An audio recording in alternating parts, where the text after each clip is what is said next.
Hello दोस्तों, आप सभी कैसे हो। उम्मीद करता हूँ अच्छे होंगे।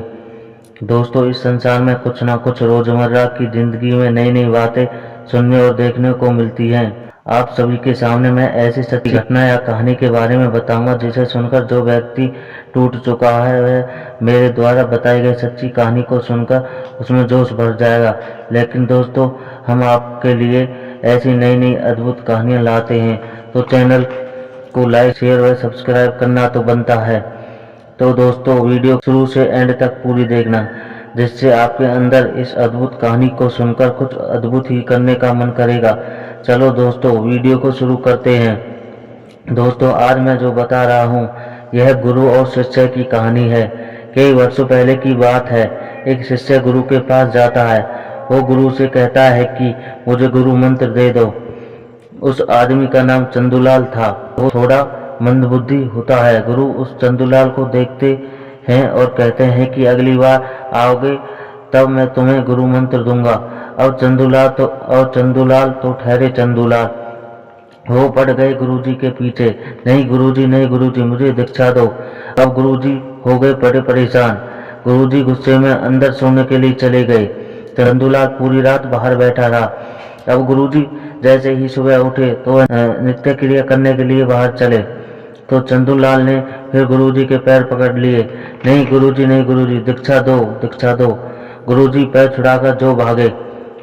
अब गुरुजी आगे आगे, चंदूलाल पीछे पीछे। अब गुरुजी हो गए बड़े परेशान। गुरुजी ने उससे कह दिया, मारियो लोटा सुख परिया फूट जइयो।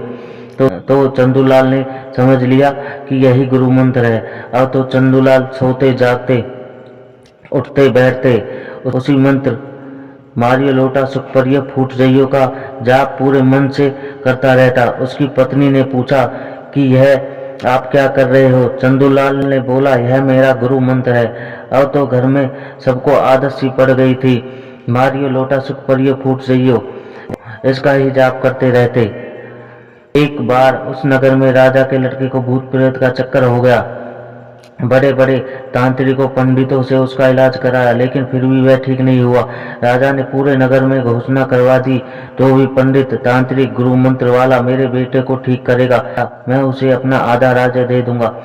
यह सुनकर चंदूलाल ने मन ही मन सोचा कि मंत्र तो अपने पास भी है, क्यों ना हाथ आजमाया जाए। उसने अपनी पत्नी से सलाह की और चल दिए राजा के दरबार में। वहां पहुंचकर उसने देखा कि बड़े बड़े तांत्रिक पंडित झाड़ फूक करने में लगे हुए हैं। चंदूलाल ने सबको रोका और उस लड़के के पास जाकर उसके कान में बोला मारियो लोटा सुख परियो फूट जइयो। राजा के लड़के के अंदर जो भी भूत प्रेत था, उसने सोचा कि इसने मुझे पकड़ लिया है, अब यहाँ से भागो। वह भूत वहां से धूम दबाकर भाग गया। राजा का लड़का ठीक हो गया। अब तो पूरे नगर में यह बात फैल गई कि चंदूलाल ने राजा के लड़के को ठीक कर दिया। अब चंदूलाल को राजा ने आधा राज्य दे दिया। उसी दिन से चंदूलाल राजा के दरबार में बैठने लगा और चंदूलाल के पास लोगों की भीड़ लगी रहती थी। चंदूलाल बहुत ही बांटता था। यह बात उसके गुरुजी के पास पहुंची कि कोई चंदूलाल बहुत ही बड़ा पंडित बन गया है। गुरुजी ने सोचा, चलकर देखते हैं कि यह कौन चंदू है। गुरुजी लग गए लोगों की भीड़ की लाइन में। चंदूलाल ने जैसे ही गुरुजी को देखा तो तुरंत उनके पैरों में पड़ गया। तो गुरुजी आश्चर्य में पड़ गए। भाई, यह कौन सा हमारा शिष्य है, पहचाना नहीं। चंदूलाल बोला, आपके कारण हमारा जीवन सफल हो गया है। अगर आप हमें गुरु मंत्र ना देते तो हमारा क्या होता। गुरुजी फिर दोबारा आश्चर्य में पड़ गए। गुरुजी बोले, वो मंत्र बताना जो मैंने तुम्हें दिया था। चंदूलाल ने गुरुजी के कान में बोला, मारियो लोटा सुख परियो फूट जइयो। यह सुनकर गुरुजी सारी घटना समझ गए और चंदूलाल के सामने हाथ जोड़कर बोले, धन्य हो चंदूलाल, जो मेरे मुख से निकले शब्दों को गुरु मंत्र मान लिया। तो इससे हमें यह सीख मिलती है कि कोई भी कार्य अगर पूरी श्रद्धा से किया जाए तो